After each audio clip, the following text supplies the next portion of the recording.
Go. Okay. Good evening, everybody. This is an informational.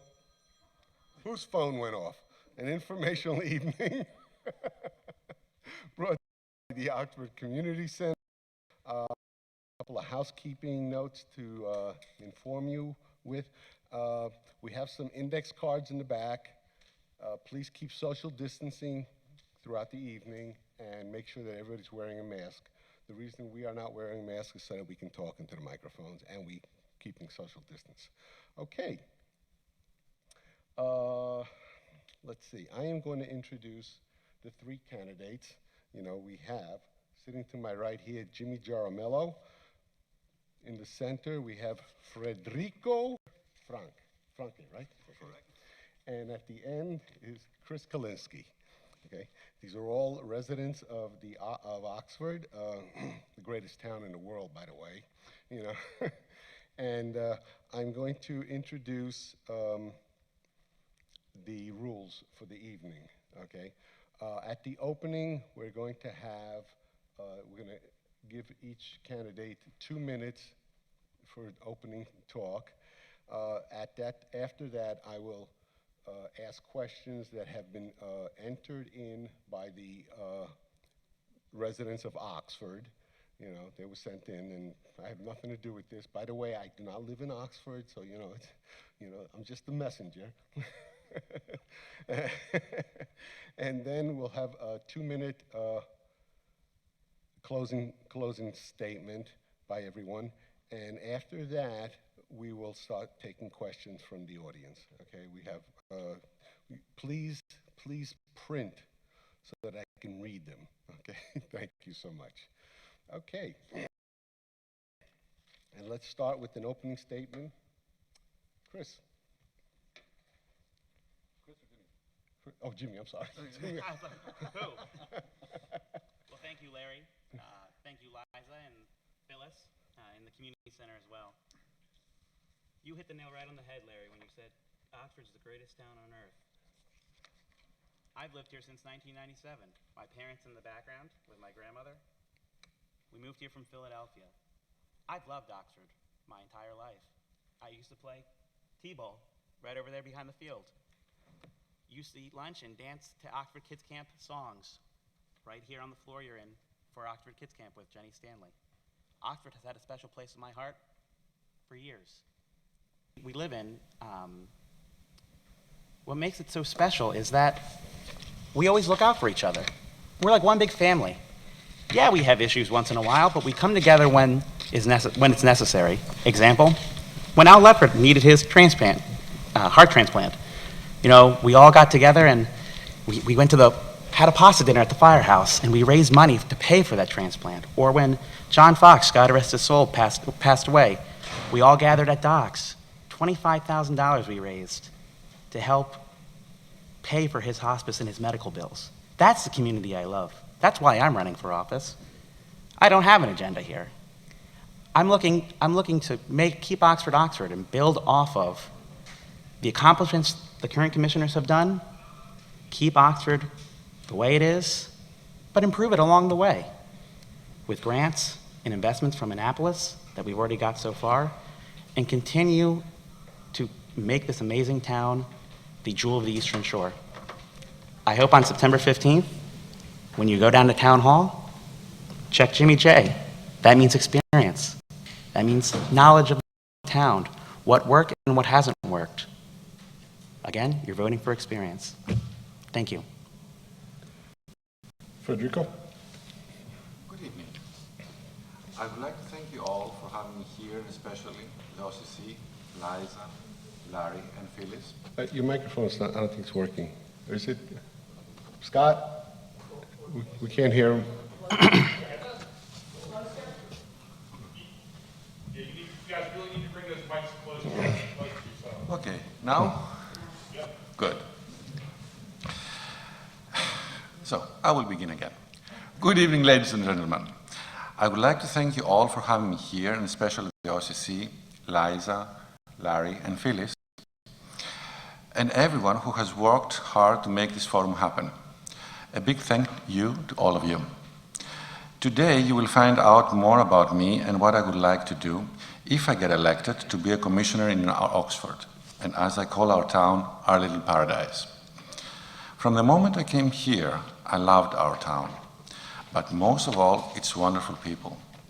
I'm 55 years old and I lived in different countries. I can definitely say that it is the people who makes this place special and unique. We are and we don't like to be divided. We are Oxfordians. Oxford is the place I will spend the rest of my life.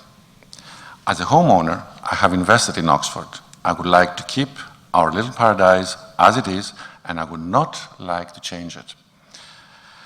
Our fire department, our police department, our town office, all the people who are working for this town, and of course our commissioners, have achieved in keeping our town what it is today, a beautiful and safe town to live.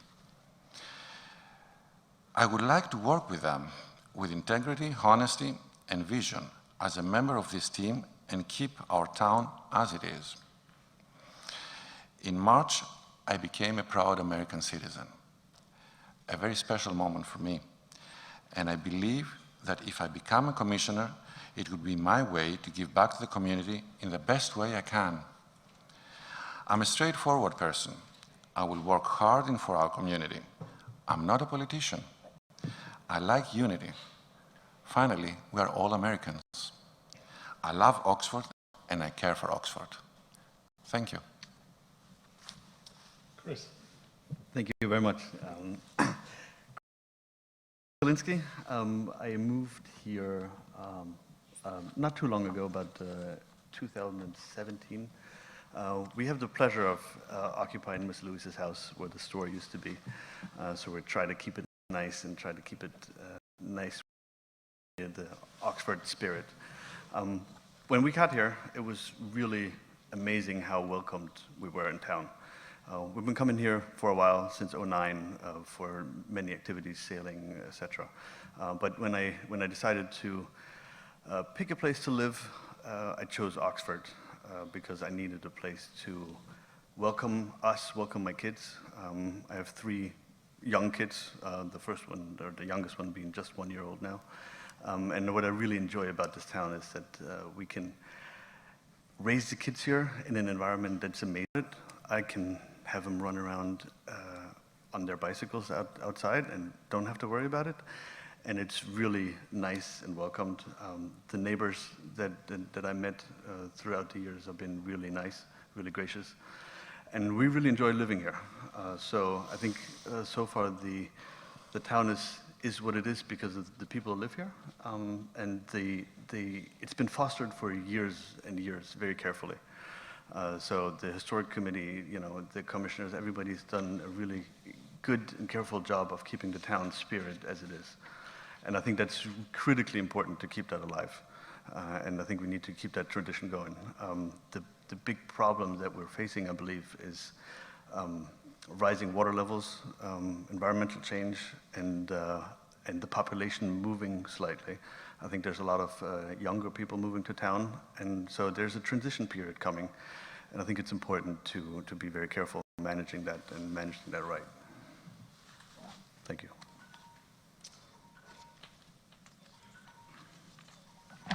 Okay, you will all have 1 minute to answer these questions. Okay? Thank you. Like I said, these questions were submitted by the members of the town. Okay. Number 1, as we all know, sometimes these terms can last a lifetime. Would you support term limits for commissioners? Simply put, no. This isn't Washington, D.C. This is Oxford. I love this town because I grew up with most of you in this audience. I mean, we're going to check term limits. It should be at the ballot box. And if you don't think someone's doing a good job, then go down to town hall. Vote them out. Or if you think they're doing a great job, vote them in. We should be able to trust our neighbors to make the right decision for the person that lives here full time. But again, this isn't Washington, D.C. This is a small town that we love, that we go to church with. That, we're there supporting somebody when they need our help, whether it's during Hurricane Isabel or, you know, during a disaster. I mean, that's what makes us special, because we are a big family. So, no, I would never support term limits for something like Oxford Commissioner. Thank you. Frederico? Question, please. Oh, sure. He says, as we all know, sometimes these terms can last a lifetime. Would you support term limits for commissioners? Yes, I do. That's your answer. Okay. I believe this is something that works for a long time and should stay like that. I don't believe in anything to be changed, and this is also important. If we change the terms of the commissioners, then the town will change. So I believe it has to stay the way it is. Chris? Yeah, I think the way the current commissioner structure works really well, because I think it provides opportunity to have change if it's needed, because every year we have one commissioner up for a revote on a 3-year term. That makes a lot of sense. That provides the flexibility to the town that if change is needed, then it's there to be changed. If no change is needed and the commissioners are perfectly doing their job as as everybody expects them to, then vote them in again. So that's, I think, the way it is right now. I think it's working really well. Thank you. Question 2. Are you a regular attendee of the commissioners' meetings, either virtually or in person, and how many meetings have you attended since you have lived in Oxford? And the first question goes to Frederico. Yes. No, I have been only in one. It was yesterday.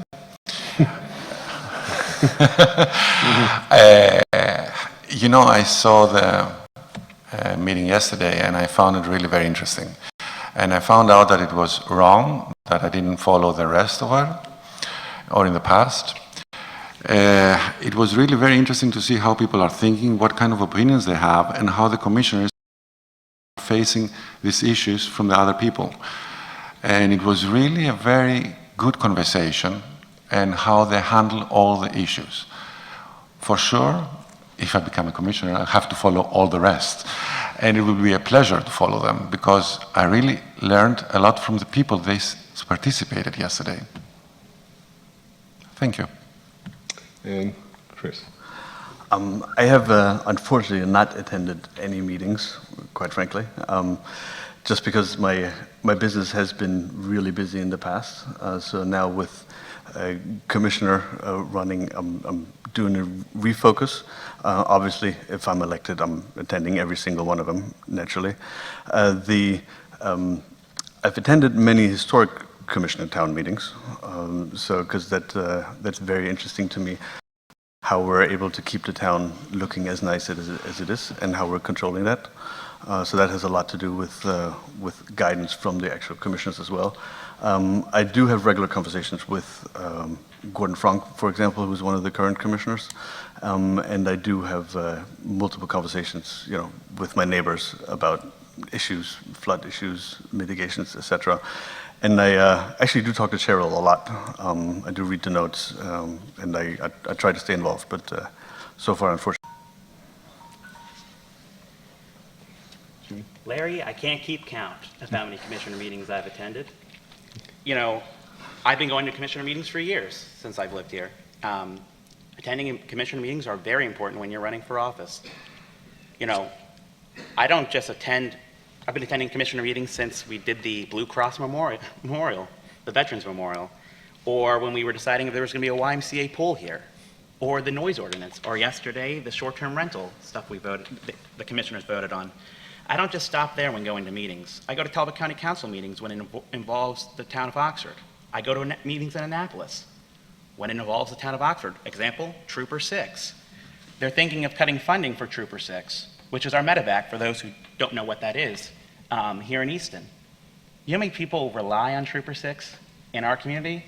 I've been advocating so we don't close it, telling my people in District 36 and District 37 and some of the secretaries up in Annapolis, don't cut that funding. Showing up to meetings is important, wherever they are. Thank you. Question 3. What kind of business would you like to see in the Muse? And the first one goes to Christopher Kalinski. The Muse has been an ongoing topic. I understand. There's been discussions about putting another deli in, having office space, having a gym, having a coffee shop, all of these things.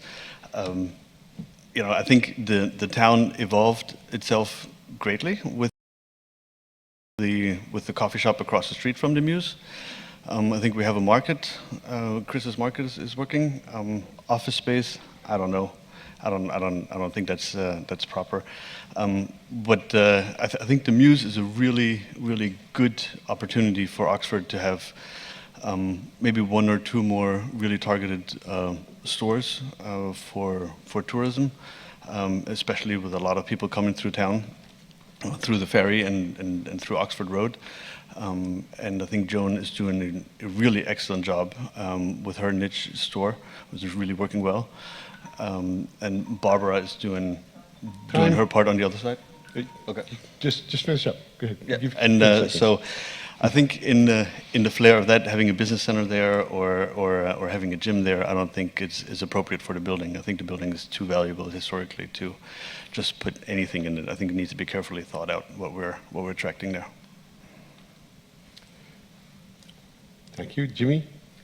Well, I remember going to the Muse when I was a young boy, when it was an actual store, and I used to get candy over there. Commissioner Franke has done a fantastic job in leading this charge to bring investments to the Muse in general, but unfortunately we haven't reached that level to start building it up a little bit more so it's more attractive to investors.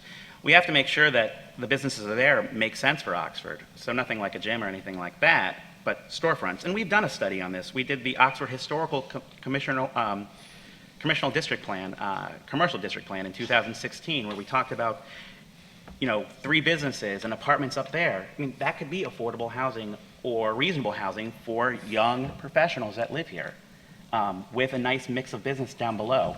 So, I mean, there's plenty of ideas, but you all come to the meetings, give us ideas, give the commissioners ideas. Like, we all live in this together. We're all one big family, so let's discuss it. Oh, good. Frederico?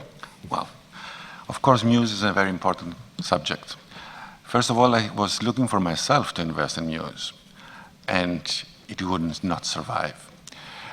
Unfortunately, any business that we are going to use in Muse, I don't think, I was in business for a long time, I don't think it will survive. The population of Oxford is very low to support any kind of shop in there. What's the solution? The only solution that I could find is only the town of Oxford to invest and make this building and use the apartments for low-income housing. We need people in the fire department. Maybe we can use them for firemen. Maybe we can use them for policemen. But the only way to survive this building is the town itself to invest in this building. There is no investor that would invest in this building and get his money back. That's my opinion. Okay, and Chris? You started with me. Chris answered already. The first did? one. Yep, he's the first one. How did I screw this up? Here I am putting numbers down. I go, okay, I got this done. I can forget it. Okay, Jimmy? Oh, I've answered already. You answered? Everybody answered? Everybody answered. Yep. Oh, okay, next question. Please forgive me. Do you think Oxford should encourage lower cost housing, and if so, how and where? And we're going to start with Jimmy. Thanks. Larry, we've been having this discussion, it feels like, since I first arrived, from the 1980s, maybe even earlier than that, of where we should have, let's not even call it affordable housing, let's call it reasonable housing for young professionals. I'm a young professional. I live in the Fowler Building that was redone, again, because of the Oxford Historical Commercial District Plan in 2016. I'm grateful to live there. It's a beautiful apartment, and you know what? The price is good for me. I'm able to work across the bridge, but work here remotely. But, with the affordable housing or reasonable housing, we have to look at it with the fire department. We've talked about using the land over there. The average age of a fireman is about 56 years old. If it continues to age, where are we going to get more firemen from? We have to make this town attractable to younger families and young professionals, and they have to be able to live here affordably. So, definitely key with affordable housing. Frederico? Yes. Well, everybody who has a house in Oxford needs to protect his investment. You know that the market now shows that our properties have a high value. So if you are going to build lower income housing, it has not to be in the town. Everybody wants to protect his property and the value of his property. So if the town of Oxford has some places outside of town to build or invest there for firemen or policemen, which we need, or for workers, which they work in the boatyards, then we have to see how we can do that. But outside from Oxford, we need to protect our properties and the prices they're having today. That's my opinion. Thank you. I think what we've seen, especially the last couple of months with COVID, is that a lot of change in work environment is happening. So there's a lot more people that are discovering smaller places like Oxford, that they're able to live there but don't have to commute. So I would believe that there's going to be a change in population coming, and there's going to be a change in housing requirements coming. I think I'm not sure it's a flat answer to this question. Like Jimmy said, I think we've talked about this a long time, and it needs to be carefully reviewed, especially with the changing in demographics that we're looking at. So, in general, I think we need to have a plan for it. I don't think it needs to be outside of town if it's done right. Other towns have done this as well, especially up in New England area, and I think we can look over there to see really what has worked well, what hasn't worked well, and adopt it for here. Thank you. Next question. Do you think that Oxford does enough to support the local watermen? And if so, how do you see Oxford keeping that industry and tradition alive? And the first one goes to Frederico, I think. So, I was wondering what would be the question about the waterman. The truth is, and I will always say the truth, is that I don't know about anything about the waterman. But that what I know is that we need to keep them here in any way possible we can. Why? Because it's our tradition.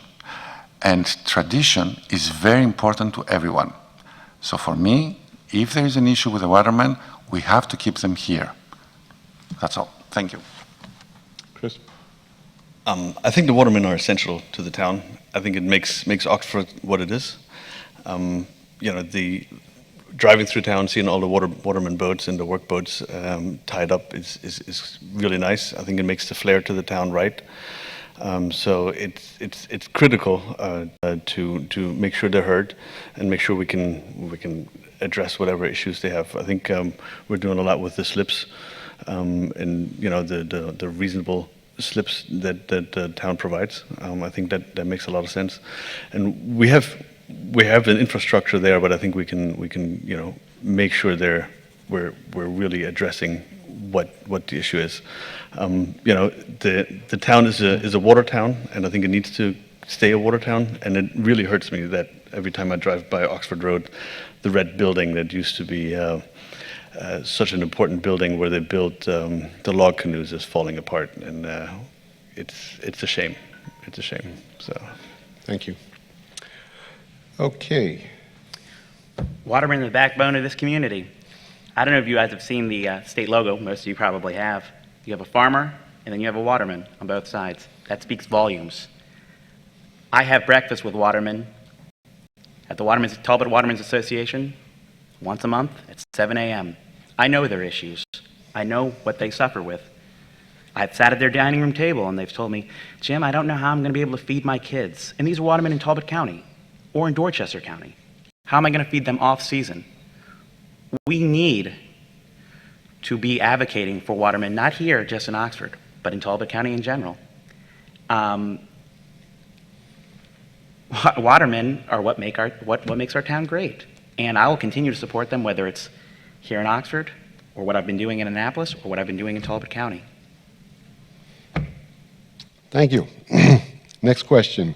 What is your position on short-term rentals like Airbnb in Oxford? And first one goes to Chris Kalinski. Short-term rentals, I think we have short-term rental availability through our inns that we have in town. And I think we need to protect that. They're really critically important. They're doing their job. If you want to rent here for a night, then that's where you need to be. I don't think an Airbnb type setup makes a lot of sense. I think there needs to be a discussion around minimum days, so we can really kind of not so much regulate, but kind of guide along of what we want to have happen with rentals in town. I think it's wrong to generally restrict homeowners from doing what they want to do with their house, but I think the town needs to have some regulations and some rules in place to say, okay, this is allowed, this is not allowed, and I don't support the 1 day, 2 day, 3 day short-term rentals in regular houses. I don't think that's the right approach we need for Oxford. Okay, and Frederico. Okay. So yesterday it was decided what we should do about the short-term rentals. I completely agree with that, what the commissioners decided yesterday, because I see that they made a very good research and what's the best for the people that are living here. So I support their decision, what is to happen about the short-term rentals. Larry, I'm all about property rights. But you're right, if the meeting yesterday, we talked about these regulations. The 3 commissioners voted on bringing in different regulations to ensure that STRs can be invisible. And we've had this discussion at a Talbot County level as well. So we've included different restrictions or regulations, if you want to call them, where we now have a violation system. Instead of just fining somebody, you're giving them a violation, another violation, and that restricts them from reapplying, or, we can revoke their license, or Cheryl can revoke their license.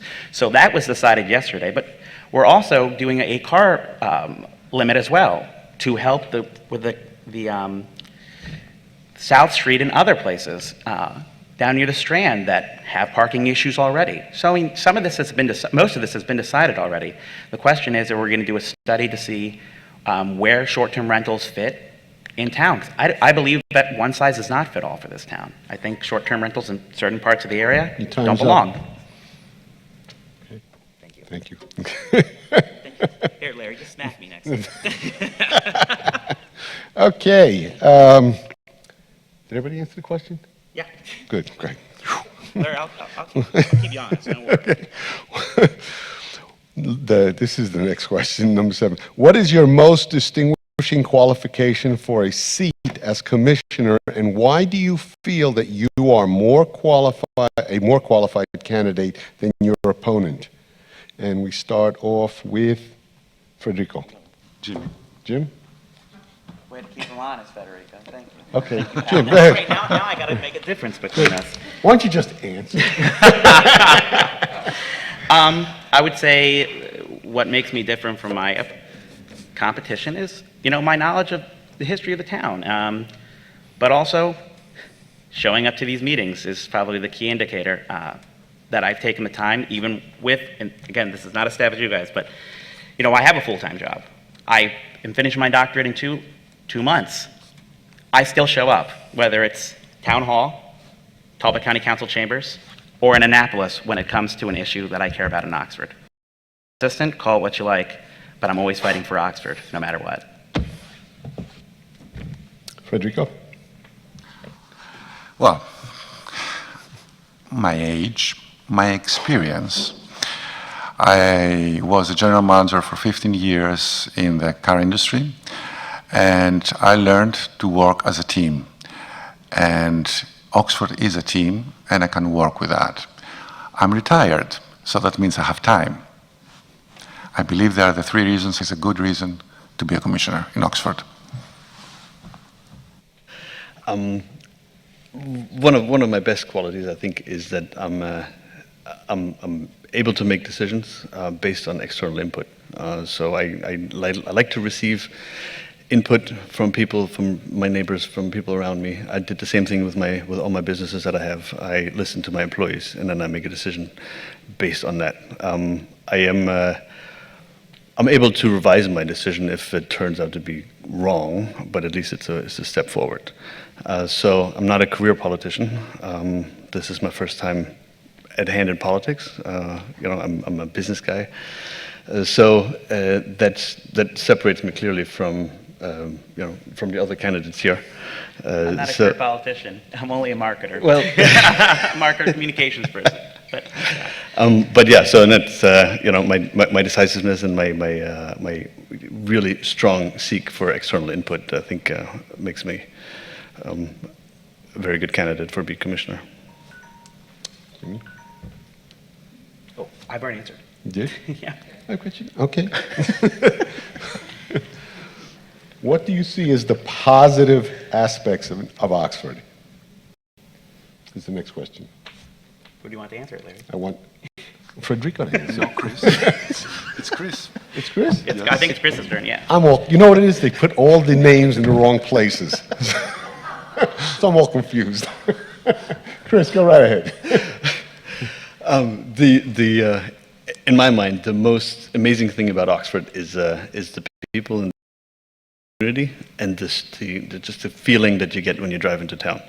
It's just something different. Everybody calls it Mayberry and jokingly, and I think that's what it is. It's the safeness. It's the people that live here. There's such a wide variety of people that live here, and they're all here for all different reasons. But somehow we all found ourselves here, and we came here for a reason to search for a specific place in the U.S. I've traveled all over the place. And there's a reason I live here, and that's because we seeked out a place that we like, that we feel comfortable, and I haven't seen anything like this anywhere in the U.S. So this is amazing to me. I have loved Oxford since 1997, like I said in my opening statement. Most of the kids that I grew up with now live in areas across the Western Shore. I chose to come back here. I'm going to start my family here. I'm going to continue to work remotely here, and that's why I'm running for government here, to keep Oxford Oxford, to build off the success we've had so far. Oxford's always been a special place since we bought our home on Jack's Point Road. And then when I moved back for my master's and pursue my doctorate, now I live down the street from my parents. It's just exciting to see all these familiar faces and just enjoy the town and watch everybody grow in this town. That's why it's special to me. What makes Oxford special? What makes Oxford our paradise? We do that. We, the people, nobody else. It's a great town, but the people. That's all. Very good. Okay, next. What specific changes or innovative ideas would you like to see happen during your term as commissioner, and how will you achieve these goals? And the first one goes to... So, you asking me what's the issues that I want to see as first to be solved? Yes. Speeding. Wow. Yes. For me, speeding is the number one. We have to find a solution about that. A lot of people are complaining even in the side streets about speeding. We see in South Street there is a speed limit, 15 miles an hour. Why not in the rest of inside the streets of Oxford? There are also other ways to stop speeding. What? Very easy. We have to find the ways to realize, to make a test in one street and see what's going on, what is going to happen easily. Second major issue for me, trees. With the last hurricane, we had a lot of broken trees, which left us without electricity for 24 hours. Not a pleasant time, but it happened. I believe that we have to start thinking about pruning the trees, seeing what trees are dying, what are we going to do to save them, and to keep Oxford green. That are the two of the things I like to see happening. The third and the last one is about... okay. Thank you. You can finish up. Finish up. You get 10 seconds. It's to find the way to have more firemen and policemen. Thank you. Okay. Jimmy? Jimmy? All right. Immediate ideas for Oxford. Let's finish the projects we have already, like the living shoreline down there. Working out the bugs over at the wastewater treatment plant. Start working on, continue working with the highway administration to pave the main road all the way down to the ferry, which is handled by the Maryland State Highway Administration. Start talking to them more about crosswalks. We had that conversation right here in this room last year. I don't know if anybody was there or not. I know I was. And, you know, working towards, you know, those projects I think are intense. But let's finish what we have so far so we can get more on our plate, but keep an eye on the grants that are available. And we have a fantastic clerk named Cheryl that is doing that. Very good. I think we're doing a really good job in the flood mitigation projects that we have. They're massive projects, and in my mind, that is really, really, really up there, because it means if we don't tackle that correctly, it's going to detrimentally affect the town. I mean, we're all going to have waterfront property here in short order if we don't really address that well. So that has been, you know, really important for me, and it's number one issue for me. What I would really like to see is how can we get rid of all of the above ground power lines. That is an eyesore in town, in my mind. It causes issues, as Freiderikos says. You know, the power outages, the internet outages. It's a problem, and I think there is a way forward where we can manage that and try to get the lines buried. It's started happening in parts of town over by the condominiums. They've started burying lines. So there's a way to do this, and I think we need to push forward to that. Time is up. We're good? 10 seconds. All right.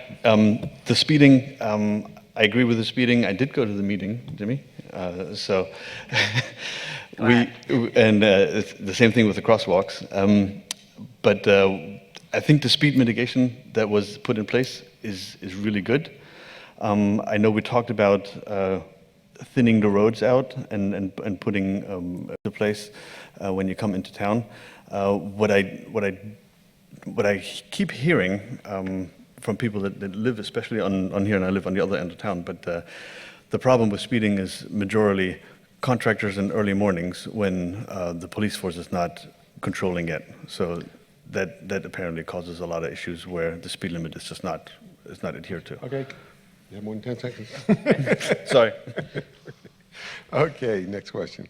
What specific changes or innovative ideas would you like to see happening during your term as commissioner, and how will you achieve these goals? And first one goes to Jimmy. I just asked that?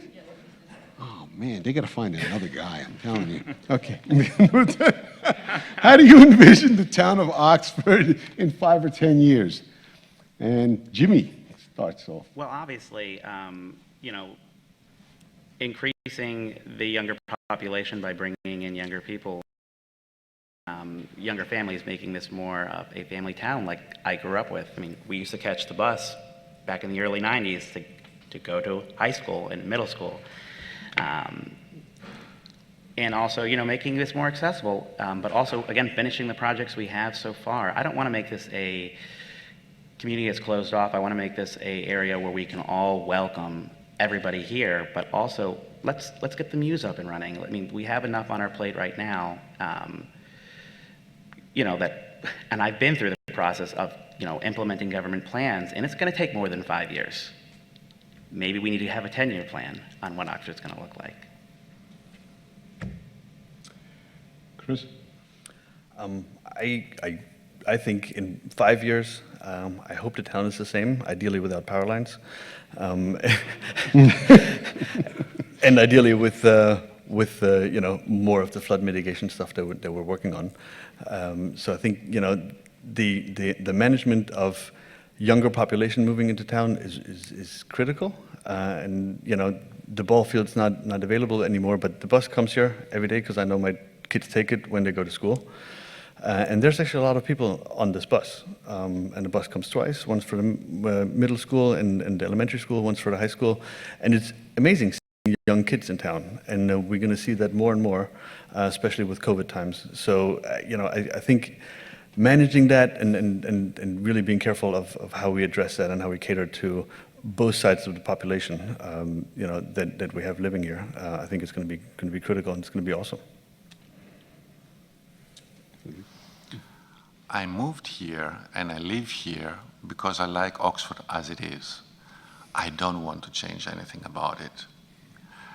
So I believe I don't see any changes in 5 years. I can see some improvements, but no changes. Okay, and Jimmy? No, I already answered. You already answered? Good. Okay. Now, for the last question, we have a very limited time available tonight.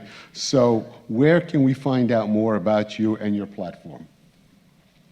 And anyone can start. Most of you all know me, or I've seen most of you all walking around. You guys can approach me anytime. I'm usually getting my breakfast sandwich around 8 o'clock in the morning at the Oxford Market with Chris and talking to him for a while and having a cup of coffee and usually walking at night. But get your pens and papers ready because I don't usually do this.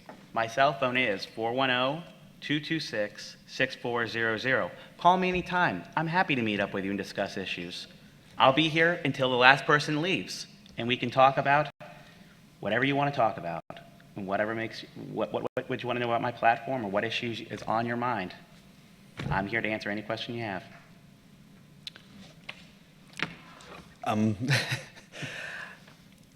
Most of you guys probably seen me walking around, even if you didn't know me. I usually have a baby carriage with me and a black dog. So that's me. I live in Louisa's house, which is 302 North Morris, right on the corner of Tillman and Morris. And there's a Facebook page, which has my cell phone number, which has my address, always freely available. And I've had many conversations with neighbors, while walking or while driving around town, where I stop people or I've been stopped, and we chat about all sorts of things that are on their mind, and that's really one part of Oxford that I like, is that you get to know people a lot while you're just in town, and everybody's approachable, including me, and that starts conversations and lead to whatever we want to do. I've answered. Federico? Since I have a construction in my house going on, I cannot leave town. So everybody understands how it is to have construction. Secondly, I have a dog, which I walk almost all the time. So every time can stop me, ask me anything, and he will get my answers in any subject he wants to discuss about it. Thank you. Okay. Now we are going to ask you for a 2-minute closing statement, and that after that I will ask the questions from whoever. It's a lot of them. Can we start? Yeah. So, again, most of you know me. I've lived here most of my life. This is a special place, and I'm running to keep Oxford Oxford, and running to build off of the successes we've had by bringing this level of funding in from Annapolis that I have not seen since I've lived here. Again, I show up. I show up to town meetings. I show up to county council meetings. I show up to Annapolis. I've always been an advocate for this beautiful small town. I'm not just doing this just to say, oh, I thought I would run and give it a shot. I'm doing this because I care about our town. I care about the people in it. I care about this big family. you know, not only that, I know the history, I know the issue. What doesn't work? I love that power line idea, but here's the reality of it. We did a study on that. It's 10 million plus. That's over our budget.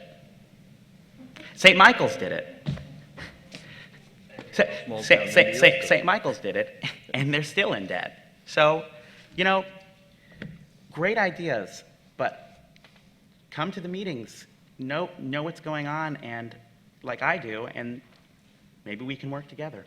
Anyway, on September 15th, I ask for your vote, and you're voting for experience. You're voting for knowledge of the town. Thanks. Frederico? So, everybody will think that I'm new here because I'm only 2 years living in Oxford. But the thing is, because I'm 55 years old and I'm retired, I'm not going anywhere. So, I want to work for this town and for you because I live here and I will live here for so long. Someone else will decide. That's all. Thank you. I live here for a reason, and I'm raising my kids here for a reason, and I think we need to keep that alive. That's what makes Oxford special. That's why I'm running. I think it's really important that we keep this town the way it is, and really make sure it doesn't go anywhere. You know, be it with flood mitigation, be it with overrun of population, be it with, you know, other speeding, be it with whatever issues we have, and there's plenty of them. But I think, you know, keeping the spirit of the town alive the way it is, I think is so crucially important. I raise my kids here and I choose to do that. Like I said earlier, I have 3 of them, the youngest one being 1. They're all going to be here. They're going to take their bus to school because this is what makes this town special, and we need to keep it there. So. Okay.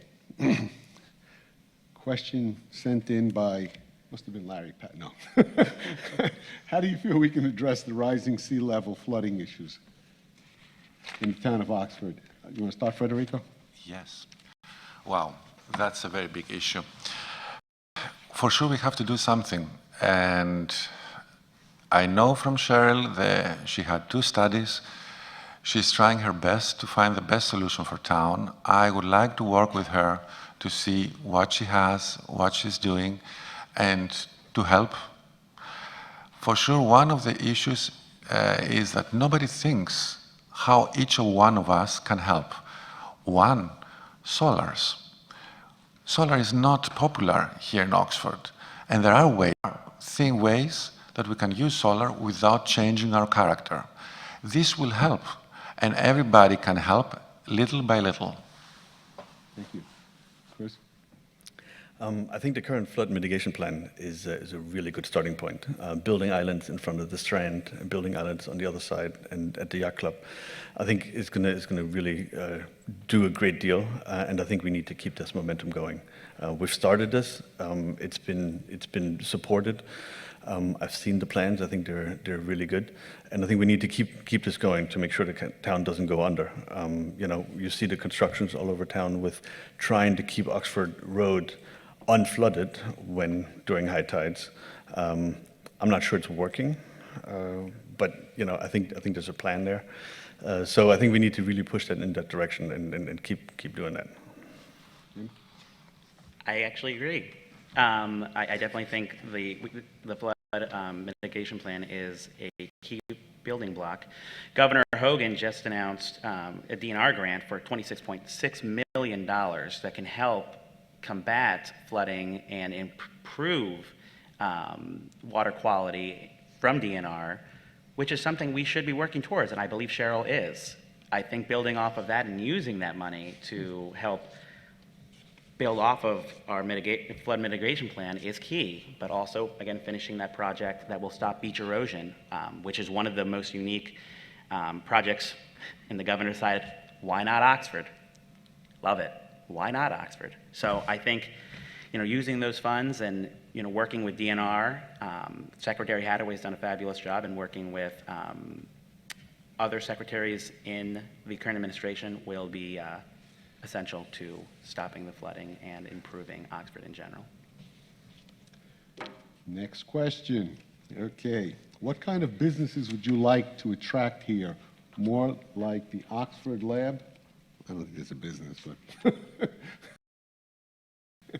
And Chris. This was very similar to one of the other questions that we answered earlier. I think it has similar taste to what we want to do with the Muse.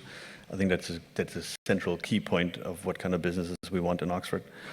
And I think we need to be careful not to have a gym, or things like that. The seasonality is an issue, I believe, and I think Joan makes it work. I think Barbara makes it work. But I think we need to be careful what we put in the buildings that we have available. So we have some retail space available, we have some commercial space available, and in the 50s, this town used to be full of businesses. There was a bike shop. On my property, there was little Louise's trinket shop, which was super popular. So carefully managing that and bringing some of that back. I know what kind of business I don't want. And I know I don't want bars, for sure, and pizzas. Even if I love pizza, I don't want to see a pizza shop here in Oxford.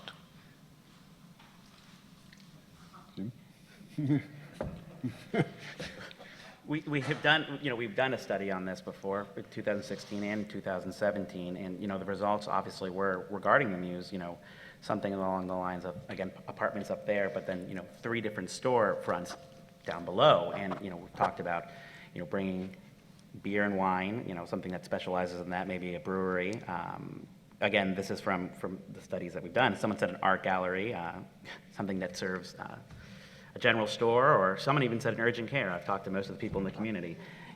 So everybody has a different idea. It's again, what matches with the town in general. I don't think we should be saying what we don't want in town. I think what we should do is welcome businesses that make sense and welcome someone that's going to be investing in this town in general. Okay, next. What organizations in Oxford are you involved in? Being part of a community is crucial. Who wants to take the first one? Jimmy? Can you repeat the question? Oh, yeah. What organizations in Oxford are you involved in? Being a part of the community is crucial. Somebody's handwriting. That must be Liza's handwriting. I on the Maritime Museum's Friends Board, and I also sit on several boards up in New York in general, but I'm also engaged with the Firehouse. Hopefully we'll be a member soon, Tim, isn't that right? As an able-bodied person, I'm planning on joining, but when they did have a cadet program, I used to be part of that as well. So I'm looking forward to moving my application along and getting involved in the Firehouse. I think everybody who's active and willing should join the Firehouse. We need as many people as we can get. Hey, Frederico? I'm in none. And yes, I'm not in any community here. I'm trying to help if I can in any other one. And I believe as a commissioner, the commissioner shouldn't be in any. He should be independent. I don't know if that's if it's a community or not, but I'm very involved at the yacht club. Have been for years.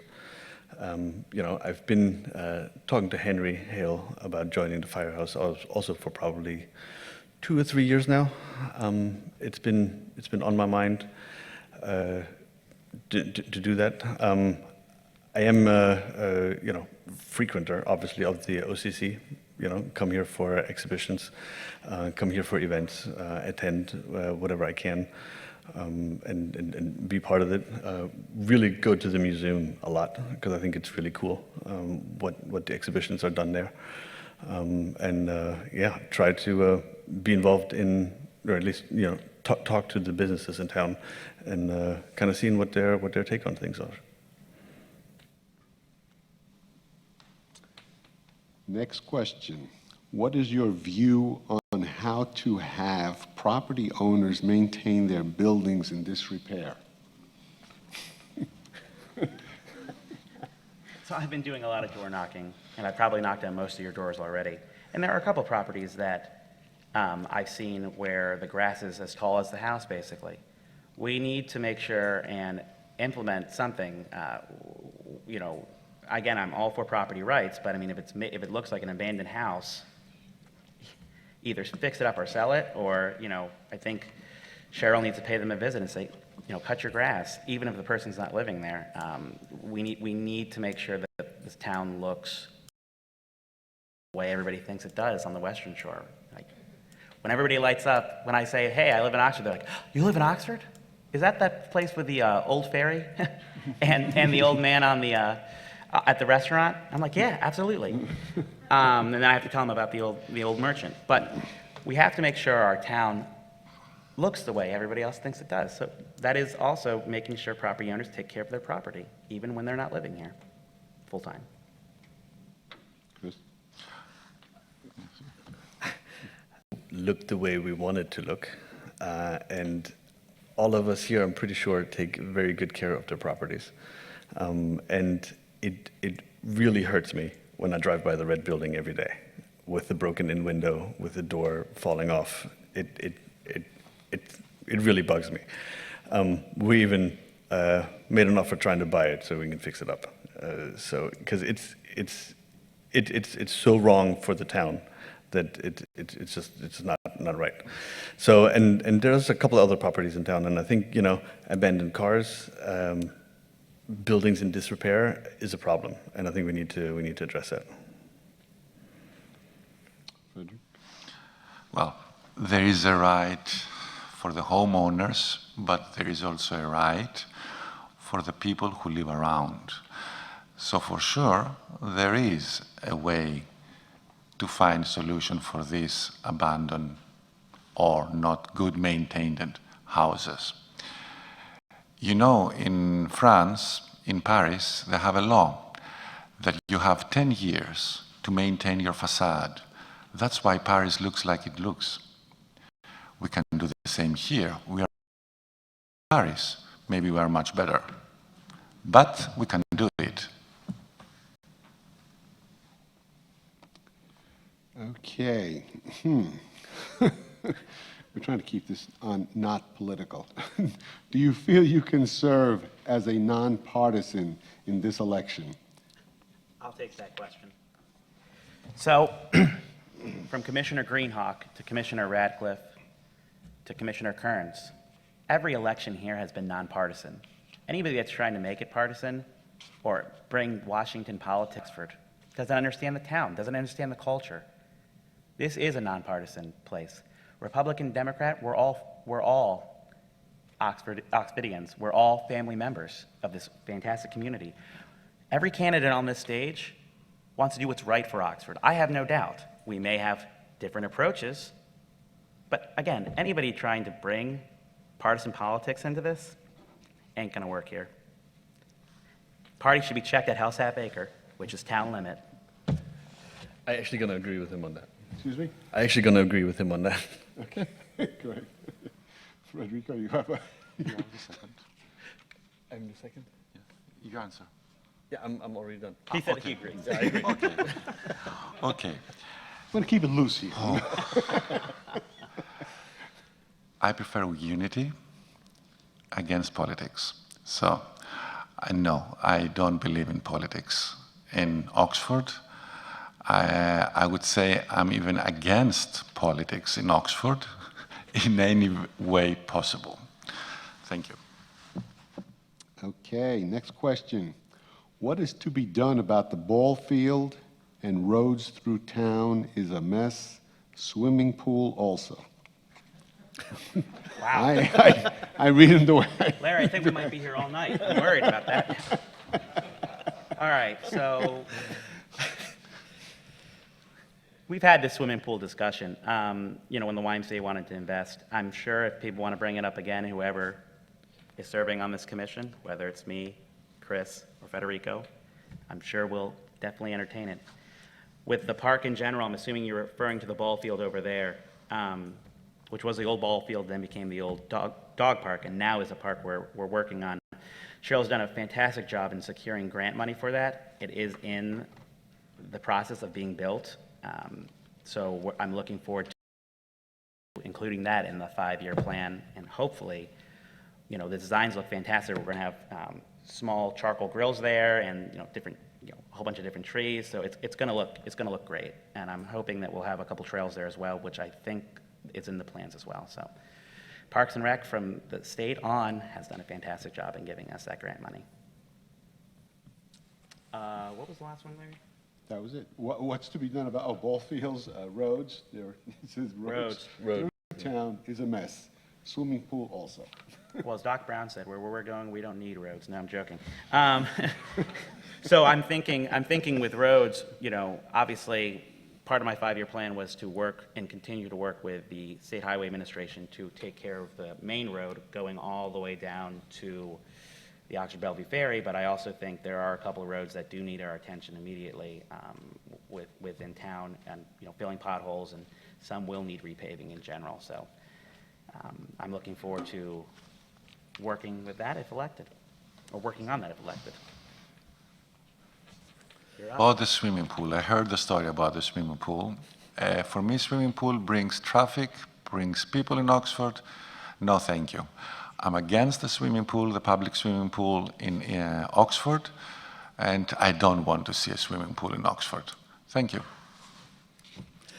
The roads are a problem. I think they need to get addressed, especially the back roads going out to Bachelor Point. There's a couple of really rough ones that we need to get paved fairly quickly. The ballpark, as Jimmy said, there's plans. I've seen them as well. They're really, I think they're cool, and I think they're going to cater to the younger people that are moving in town and really, bring back the kind of community sense and the community feeling that we're going for. Swimming pool, I don't know. It's been a discussion. It's yeah, we've made studies. We've had meetings on it. Everybody has an opinion. Coincidentally, when I moved here, on the commercial lot on my corner, there's an approval for a commercial swimming pool. So, which obviously is not going to happen on my property, but it's the swimming pool topic is a long one, and like Jimmy said, we're going to be here for a while if we want to explore it to the nth degree. And I think we need to look at it if it comes up again. I don't think it's up right now, but so that's kind of my take on it. Okay. This goes to Chris. Which red building was Chris referring to? Yeah, the one where you used to build lock, and it was right when you turned into town. Renato. Somebody else asked the question. Yeah, where the marina is. Yeah. What? Yeah. Oh, that thing. Oh, my God. Oh, my God. Yeah. He says, what are your educational backgrounds? Undergrad in sociology and history, master's in integrated marketing and communications, and soon to be Dr. Jimmy Jaramillo in integrated marketing communications. That's the wrong degree. Public administration and policy. Are we going to have to call you doctor? I will never let you guys do that. I'll let the people in Easton do that. How about that? Frederico? Engineering. Chris? Business management. Okay, excellent. Jimmy, your resume says you've a lot of book learning. Please identify your real business experience. A lot of book learning? That's what it says. It says your resume says you've got a lot of book learning. Please identify your real business experience. Well, I've worked in marketing and communications for the last 7 years, both in the private and public sector. Right now, I'm working as a marketing communications manager for a company in DC. As part of my negotiation, I work remotely, so I can live in this great town. But if whoever wrote the question wants to learn about my book learning or what I'm reading, I'll be here all night, so come on up. I have to talk to my sister.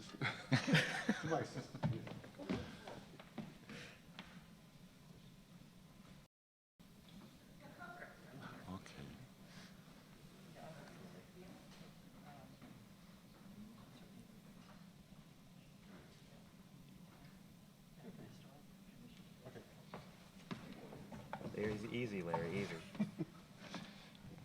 This one is for for Frederico. You say you don't want to change anything in Oxford, and yet you have an in-ground pool in your front yard. How? Oh, good question. Yes. So I bought a house here in Oxford, and I was having a big swimming pool every time it was raining. So I went through all the procedures, and my goal was, my house is not historic. It's a very new house. It's from 2005, so we are not talking about a historic house. We are talking about a new house, and all my neighbors and a lot of people from the town were very happy to see the project that I'm doing. Even today, every car that passes Oxford stops in my property and thanks me for what I did till now. And wait till it's been done. My garden is my jewel I would like to see. Yes, I went through the procedure and everybody agreed that this would be a nice project and a good addition in Oxford. So I agree with them, obviously. And with that, I, Larry Paz, is so happy to say that this is the end. I want to thank you all for just, you've been wonderful. And I especially want to thank the candidates for doing just a fabulous job. And, I look forward, and may the best man win, Thank you very much for coming. Thank you. And let's not forget, shrimp and grits.